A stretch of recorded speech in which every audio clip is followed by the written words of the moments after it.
நம்ம வெளியரங்கமாக உள்ள பாவத்தை செய்யக்கூடாங்கிறதுல கேர்ஃபுல்லாக இருக்கிறோம். ஆனால் உள்ளே இருக்கக்கூடிய பாவத்தை குறித்து அஜாக்கிரதையாக இருக்கும். ஏன் தெரியுமா? அது யாருக்கும் தெரியாது. நீங்கள் ரகசியமாக வீடியோ பார்க்குறீங்க, ரகசியமாக சினிமா பார்க்குறீங்க, ரகசியமாக சீரியல் பார்க்குறீங்க, அல்லது ஆபாச படம் பார்க்குறீங்க. நண்பர்களோடு கூட நீங்கள் ஆபாசமாக இருபொருள் படும்படி அப்படி நீங்கள் சேட் பண்ணுறீங்க, அல்லது கேலியாக கிண்டலாக பேசுகிறீங்க இன்னொருத்தருடைய மனைவியோடு கூட, இன்னொருடைய புருஷனோடு கூட.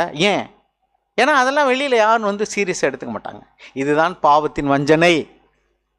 வெளியரங்கமாக தெரியக்கூடிய பாவத்தில் நீ ஜாக்கிரதையாக இருக்கிற. அடுத்தவர்கள் பார்க்காத விஷயத்தில், அந்தரங்க பாவத்தில், ரகசியமாக செய்யக்கூடிய பாவத்தில் அதெல்லாம் சின்ன பாவம் என்று நினைக்கிறாய். தேவன் உன்னோடு பேசினால் நீ அசட்டை பண்ணி விடுகிறாய். அதுதான் பாவத்தின் வஞ்சனை. That is the sin, deceitfulness of sin. பாவம் இருக்கிறது உனக்குள்ள, ஆனால் அதை குறித்து நீ பாவம் என்ற சீரியஸ்னஸ் இல்லாமல் இருக்கிறான்னு சொன்னால் பாவத்தின் வஞ்சனை அதுதான்.